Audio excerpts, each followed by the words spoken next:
ሰላም ሰላም ናይ ልዋም ዩቲዩብ ተኸታተልቲ ከመይ ኢኹም ደህና ዲኹም? እንኳዕ ኣብፅሐኩም ንብርሃነ ትንሣኤው ጌታና መድኃኒና ኢየሱስ ክርስቶስ እንኳዕ ኣብፅሐኩም ብመላእ ዓለም ትርከቡ ህዝበ ክርስቲያን እንኳዕ ኣብፅሐኩም ናብዛ ዓለት እዚኣ እንኳዕ ኣብፅሐኩም ክብል ይፈቱ። እግዚአብሔር አምላክ ብዓይን ምሕረቱ ጠሚቱ ናብ ሰዓት ለብፅሐና ኸብርን ምስጋናን ውዳሴን ኣምልኾን ንዑ ይኹን አሜን።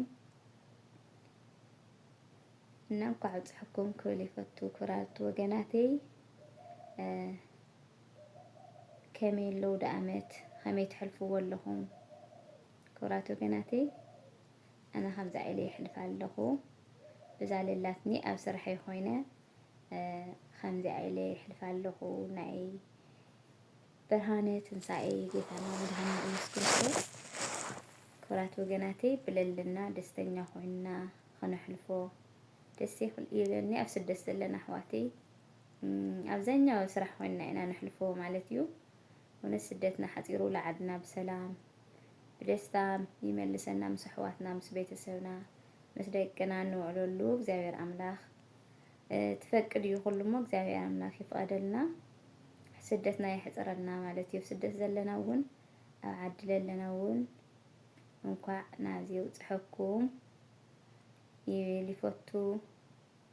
ህዝበ ክርስቲያን ከመይ ትሕልፎ ኣለኸን? ኣብ ስደት ዘለኸን ኣሕዋተይ እውን ብዛ ሌላትክን ሰዓት ብዛ ሌላትክን ታይስሙ ደስተኛ ኮይንከን ክትሕልፍኦ ይፈቱ። ኣነ እውን ብዛ ሌላትኒ ሰዓት ዋላ እኳ ከምዚ ዝድለ ኣይኹን ግን በቃ ብዛ ሌላትካ ደስተኛ ኮይንካ ክትሕልፎ ነየካ ማለት እዩ። ግድን እሞ ኩሉ ክማልአልካ ማለት ኣይኮነይ። በዛ ሌላትና ግን ደስተኛ ኮይንና ክንሕልፎ ኣለና። ኣብ ስደት ዘለና ኣጆና ኩሉ ክሓልፍ እዩ። ዓድና ከይድና ምስ ኣሕዋትና ምስ ቤተሰብና እንሕልፈሉ ግዜ ይምፅአልና። ክብራት ኣሕዋተይ ኣነ ሓፍቶም ከምዛ ኢለ ይሕልፍ ኣለኹ። ንስኻትኩን ከ ከመይ ትሕልፎ ኣለኸን? ኣብ ስደት ዘለኸን ኣሕዋተይ ኣብ ስደት ዘለኹም ኣሕዋተይ ኩልኩም ማለት እዩ። ኣነ ከምዚ ኢለ ይሕልፍ ኣለኹ። ደስተኛ ኮይነ እየ ለሕልፍ ኣለኹ ማለት እዩ። ብዛ ሌላትኒ ሰዓት ስራሐይ ወዲኤ ኣብዛ ዝተዓርፈላ ክላስ ኮይነ ብዛ ሌላትኒ ይሕልፍ ኣለኹ ማለት እዩ። ምስ ኣሕዋትካ ኮይንካ ምስ ቤተሰብካ ኮይንካ ትሕልፍ ኣውዳኣመት ደስ ይብለካ። ብእውነት በተለይ ኣውዳኣመት ክመፅእ ከሎ ኩሉ እዩ ዝዝከረካ። ኣሕዋትካ ቤተሰብካ ትሕልፎ ነበርካ በተለይ ኣነ ብእውነት ካሊእ ምንም ችግር የብሉይ። ዓብሪ ስቕለት ትኾን ተሎ ግን ብጣዕሚ እየ ዝስምዐኒ ማለት እዩ። ከምዚ ቤተክርስትያን ከይድካ ክትሰግድ ከለካ ኩሉ ይረአየኒ ማለት እዩ። እና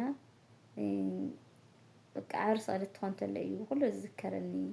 እምበይ ኣውዳኣመት እኳ እንደዚ ብዙሕ እንትን ኣይመስለኒ ዋ።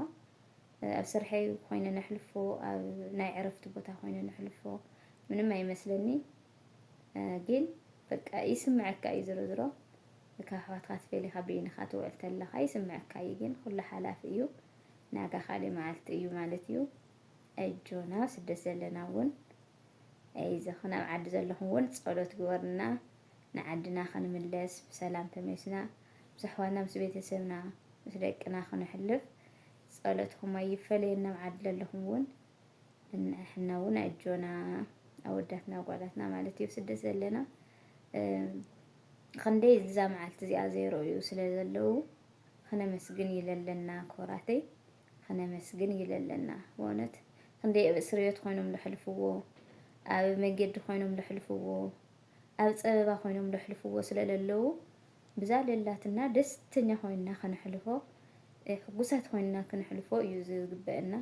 ንእግዚአብሔርና ናመስገና ማለት እዩ። ዋላ እኳ ኩሉ ተይትማልአልና ግን በቃ ብዛ ሌላትና ደስተኛ ኮይንና ክንሕልፍ እየ ልብለክን ክብራት ኣሕዋተይ። እና እስቲ ሓቢርና ንዘምር ናይ ትንሣኤ መዝሙር ማለት እዩ። መዝሙር እኳ ይኽእል ግን በቃ ልበረከት ሓቢርና ንዘምር ክብራተይ። እሺ በስመ አብ ወወልድ ወመንፈስ ቅዱስ አሐዱ አምላክ አሜን።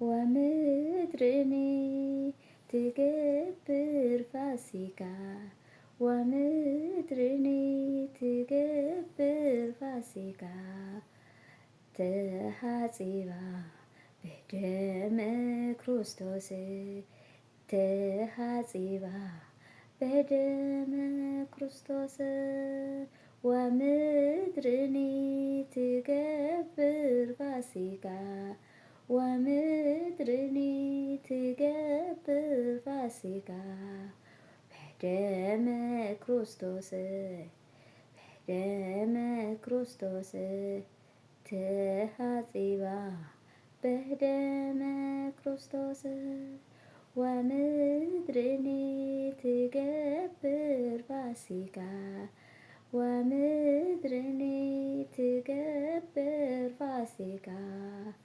تحاسبا بدم ክርስቶስ تحاسبا بدم ክርስቶስ ومدرني تجبر فاسكا ومدرني تجبر فاسكا تحاسبا تحاسبا بدم ክርስቶስ تحاسبا بدم ክርስቶስ ወስብሐት ለእግዚአብሔር ወለወላዲቱ ድንግል ወለመስቀሉ ክቡር አሜን። ቤተሰብ ዘይኮንኩም ድማ ሳብስክራይብ ናብርኩም ቤተሰብ ኹኑ። ቤተሰብ ዘይኮንኩም ድማ ብጣዕሚ እየ ልመስግን። ኣስተያየትኩም ኣይፈለየኒ ክቡራት ወገናተይ ብድጋሚ እንኳዕ ኣብዝሐኩም ክብል ይፈቱ። ብካሊእ ቪድዮ ሽካብ ዝመፀኩም ስሰናይ ንዓኹም ክቡራተይ።